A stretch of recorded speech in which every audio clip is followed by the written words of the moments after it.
Welcome, everyone, to another episode of the Leadway Wealth Builders podcast, episode 146, where we're going to be talking about where to find your first real estate deal. So if you're new to real estate or looking to get in it, this is going to be a great episode for you on where to find that deal. So if you haven't listened to this podcast before, my name is Chris Rickenbaugh, and I am documenting my journey in real estate and business, and also talking a little bit about travel hacking and personal finance. You can find me everywhere on social media at chris.rickenbaugh. So that's chris.REICHENBACH. And you can find me there on TikTok and Instagram, where I post daily about what I'm doing, what I'm learning, and how to help others. And if you're listening to this podcast, stay right where you are, but you could also listen on Spotify, Apple, YouTube, and Podbean. So let's hop into the episode here. So where do you find your first real estate deal? And this is something that I think a lot of newbies, that's just a general question. Hey, where do I find a deal? Where do I find a deal? Well, in real estate, we're looking at houses. So anywhere where you can look at houses, if you see for sale by owner signs, I'm going to be breaking down 3 different ways to be able to get into it. But for me, my first deal came from the MLS. So the MLS, that's kind of like a broad term that you're going to hear a lot of realtors, a lot of investors talk about, but that's pretty broad. So when we talk about the MLS, it's going to be like Zillow, Realtor.com, or Redfin. So that is where the MLS is, the multiple listing service, where all of the houses for sale are going to be listed. So those are represented by agents, and any agent can reach out, can look up what that house is, everything about the house. So when I talk about the MLS, that's where you're going to hear me talking about, and that's exactly where I found my first house. So I bought my personal house through a house I found on Zillow, walked up with a realtor, bought it normally, and then for my first flip, I did the same exact thing to where I bought, where I found one on Zillow. It just popped up a couple hours, and then I drove by it. I said, hey, looks good. Didn't quite know numbers or anything yet, but I'm like, I think I can make a little bit of money off of this, and then submitted the offer with a hard money loan, and then I was able to purchase that property. So that is where I found my first deal. It's just something I saw on Zillow. That's where I was scrolling, looking for opportunities, and there's plenty of different ways. So let's start there. Zillow, Realtor.com, Redfin, any of those bigger websites that you're able to look at different opportunity. Homes.com is another good one. So Homes.com I've started using a little bit more because they have some different filters. So, if you're looking for houses, duplexes, multifamily, condos, townhouses, you're able to select all of those. You're able to select bed, bath, how much you want to pay for it. And then the really cool thing on Homes.com is that you're able to select how long it's been on the market. So the ones that have been on the market for 90 plus days, they're probably open for a little bit more negotiation because, it's been sitting there for a while. So they're more likely to be able to accept a lower offer. So with any of these houses, they're being represented by an agent. So they're trying to get the most value out of their home like any seller is. So what you have to do on these is what I've been finding out. You just have to offer at your number and make a ton of offers. Because if you just make one offer on one house, that could easily get snatched up by somebody doing it a little bit differently than you, and they can offer a little bit more money. So you have to offer where your number is, stick to it, know your range, see if you can bump up, another 5 or 10,000. But what looks really good in these offer is higher earnest money. So earnest money versus due diligence. Due diligence, that goes to sit in escrow. So it's only released when the house is officially sold, or if you don't end up going through with the purchase, the due diligence goes back to the buyer.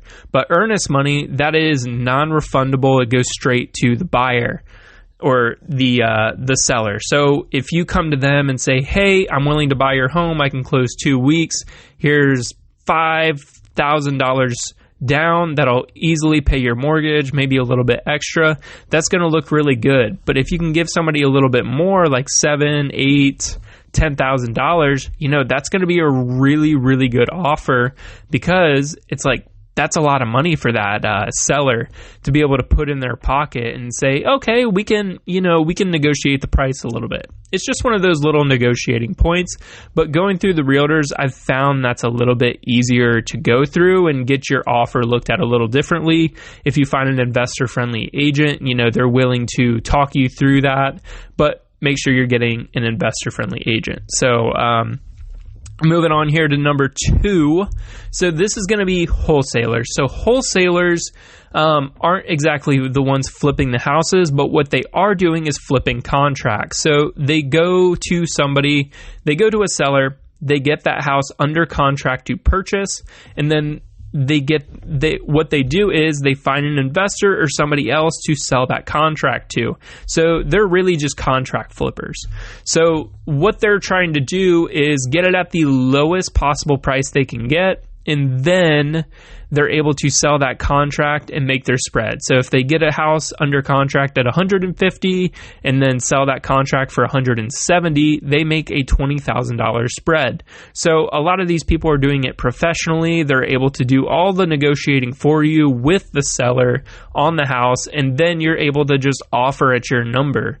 So normally they have a pretty solid network, but if you can find a really good wholesaler that's coming to you first and saying, hey, I'm going to list at this price, but I'm willing to go with you and maybe take a little bit lower just because I know you can close. I've had that happen a couple times now, and starting to build just that little network of my people who come directly to me. That's a really, really good way to get in, because they know your standards, what you're buying at, what you're trying to do with the property, and they're able to maybe go hunt a little bit more for you.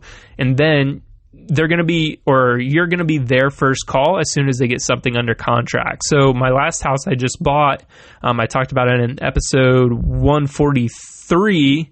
The guy was calling me when he was getting the house under contract to, just getting it under contract, signing the paperwork, gives me a call right away. Hey man, I got a good opportunity for you. I wanted to call you first. Let me know if you're interested and want to walk it. So walked it, ended up getting it under contract from him, and then purchasing it about 2 weeks later. So that's the ideal situation, is that somebody's calling you as soon as they get something under contract with their price wherever. They don't have to wait. It's just right directly to your phone. So that's what a wholesaler is doing, and they're able to go do the marketing, go do a lot of the heavy lifting, to where all you're doing is when they send it to you, all you're doing is offering at your number and going from there. There's not a whole lot of negotiating unless they're just asking a little bit too high, and you just have to either wait them out or let them understand where you stand. So the last one here is basically doing what the wholesaler is doing, but you're doing all of the marketing and going direct to seller, because then you're starting to have cold callers come in, or having to do the cold calls yourself, do all the negotiating, learn some of those sales tactics, and really negotiate with the seller and figure out what they want.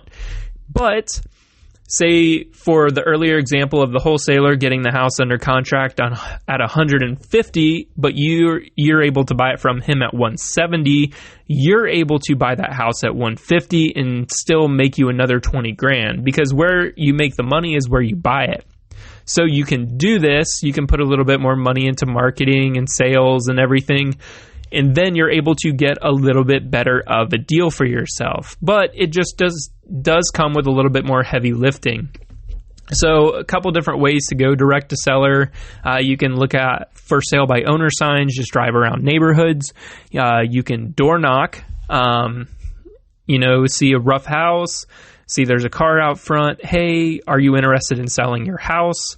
Or you can try and pull lists off Deal Machine, PropStream, and then be able to set up the cold calling system to be able to cold call yourself, or pull the list and then have a cold caller do it for you. I'm actually looking at doing that right now, starting to put a little bit more into the marketing to be able to see if I can do that myself. Possibly have AI do it, but we'll still looking into that.